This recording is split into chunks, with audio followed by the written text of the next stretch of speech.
Bismillahirrahmanirrahim. Assalamualaikum warahmatullahi ta'ala wabarakatuh. Alhamdulillahilladzi kafa, wassalatu wassalamu ala nabiyyina al-mustafa wa ala alihi wa man sara ila nahjihi ila yaumil jaza. Asyhadu an la ilaha illallah wa asyhadu anna Muhammadan abduhu wa rasuluh. Allahumma shalli wa sallim wa barik ala Muhammadin wa ala alihi wa ashabihi ajma'in. Wa qala Allah ta'ala fi kitabil karim wa rattilil qur'ana tartila. Wa qala alaihi salatu wassalam iqra'il qur'ana fi syahr, atau kama qala alaihi salatu wassalam ila akhiril hadis. Bapak dan Ibu, kawan-kawan keluarga besar Ahmad Yogyakarta yang insya Allah dimuliakan oleh Allah Subhanahu wa Ta'ala, rahimani wa rahimakumullah. Yang pertama kita panjatkan dan syukur kehadiratnya. Alhamdulillah sampai tahun ini kita diberikan umur yang panjang, umur yang barokah, sehingga kita bisa bertemu dengan bulan Ramadan, bulan yang mulia, yang penuh dengan keutamaan, pahala dan berkah. Dan alhamdulillah pula pada kesempatan tahun ini, di bulan Ramadan ini, di akhir 10 hari terakhir pada bulan Ramadan, kita telah menyelesaikan bersama program tahunan kita berupa khatmil Quran, yang insya Allah nanti di akhir khatmil Quran ini akan kita tutup dengan kajian doa dan saling bermaafan. Mudah-mudahan setelah kita keluar dari Ramadan benar-benar menjadi hamba Allah yang muttaqin, hamba Allah Subhanahu wa Ta'ala yang benar-benar berbakti kepadanya, menjadi insan yang mulia di dunia dan di akhirat.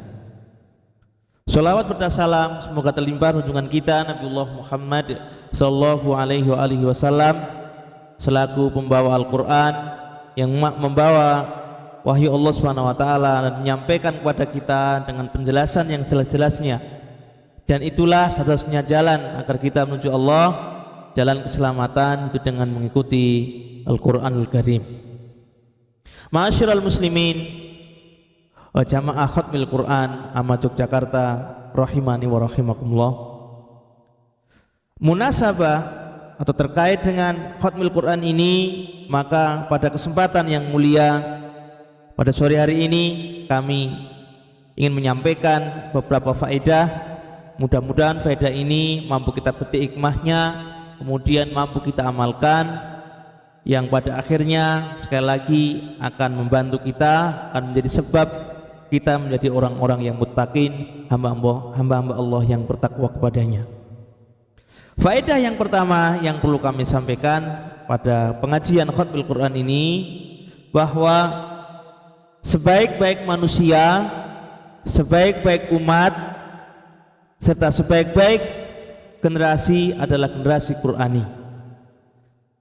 Orang yang terbaik adalah orang yang mau belajar dan mengajarkan Al-Quranul Karim dalam segala aspeknya, baik dari sisi membacanya, tilawah, sisi maknanya, maupun dari sisi uswatun hasanah, bagaimana kita mengaktualisasikan nilai-nilai dan isi kandungan dari Al-Quran dalam kehidupan sehari-hari.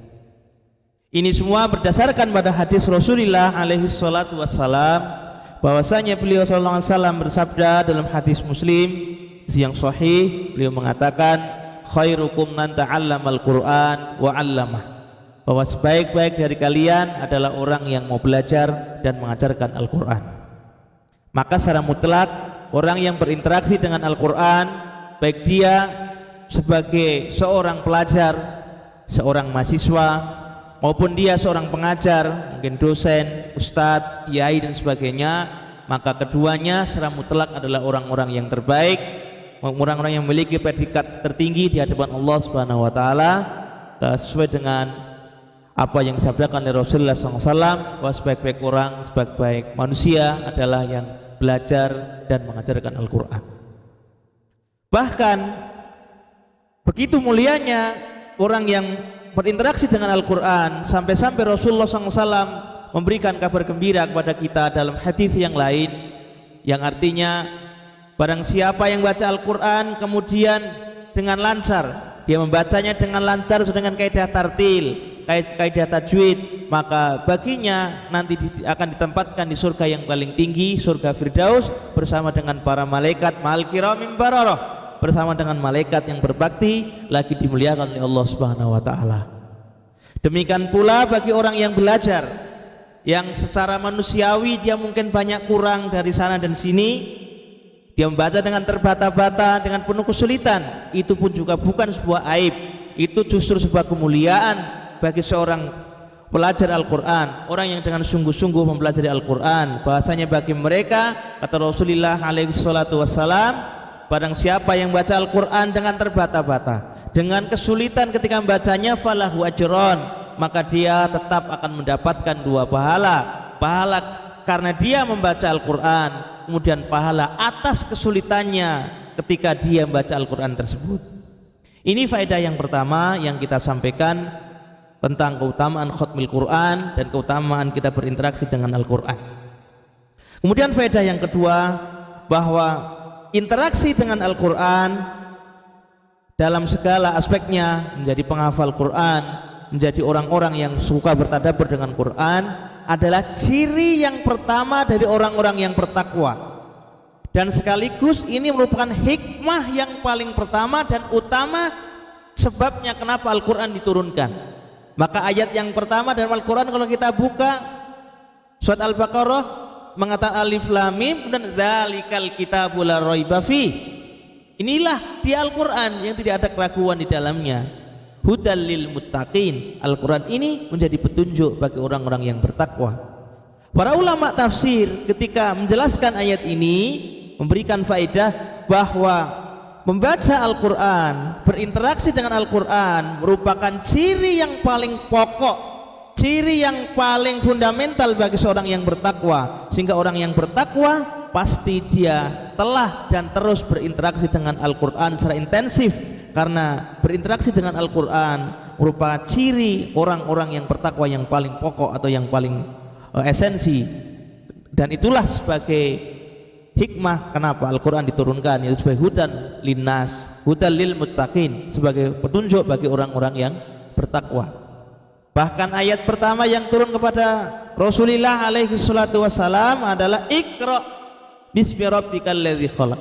Bacalah, apa yang dibaca? Wahyu Allah Subhanahu wa taala. Apa yang dibaca? Al-Qur'anul Karim.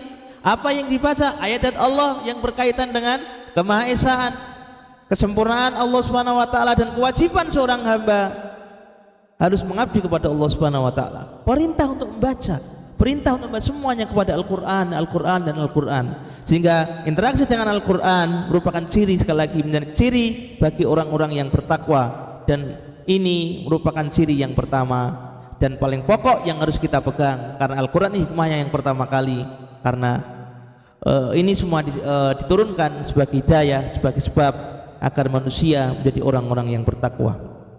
Kemudian faedah yang ketiga, bahwa khatmul Quran merupakan sunnah muakkadah, baik dari berbagai sisinya merupakan sunnah yang sangat ditekankan, meskipun para ulama berselisih pendapat tentang berapa hari ataupun berapa minggu kita harus mengkhatamkan, tapi hadis yang sahih yang kita bacakan di awal tadi, Iqra'il Qur'ana fi syahr, baca Al-Quran dalam 1 bulan, dan dalam hadis yang lain sebutkan seminggu, artinya jangan kurang dari itu, setidak-tidaknya kita hanya seminggu.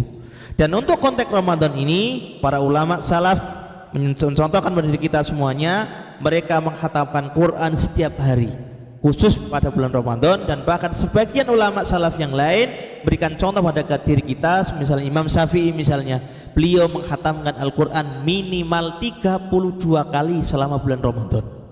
Ini tentang khatam Quran. Dan faedah yang terakhir, bahwa di antara hak Al-Quran yang harus kita tunaikan adalah membacanya, dan dari antara membaca itu adalah tadabbur. Di antara makna membaca adalah tadabbur Al-Quran. Membaca Al-Quran sangat mulia, menghafalkan Al-Quran lebih mulia lagi, dan yang lebih mulia lagi adalah kita mentadaburi Al-Quran, mentadaburi isi kandungannya, mentadaburi maknanya, yang nanti kelak diharapkan akan menjadi pondasi dan menjadi akhlak, menjadi sikap atau menjadi karakter yang nempel pada diri kita semuanya. Dan itulah memang hikmahnya Al-Quran diturunkan akan menjadi kepribadian bagi kita semuanya. Sebagaimana ketika Aisyah ditanya akhlak Rasulullah alaihi wassalam, kana khuluquhul Quran, bahwa akhlak Rasulullah adalah Al-Quran itu sendiri. Jadi kalau kita ingin melihat isi Al-Quran secara utuh, maka lihatlah pada diri Rasulullah alaihi wassalam. Apa yang ada di Al-Quran dan diamalkan beliau secara sempurna dan secara eksplisit, itu juga sudah tercantum dalam hadis-hadis beliau, dalam sunnah-sunnah beliau.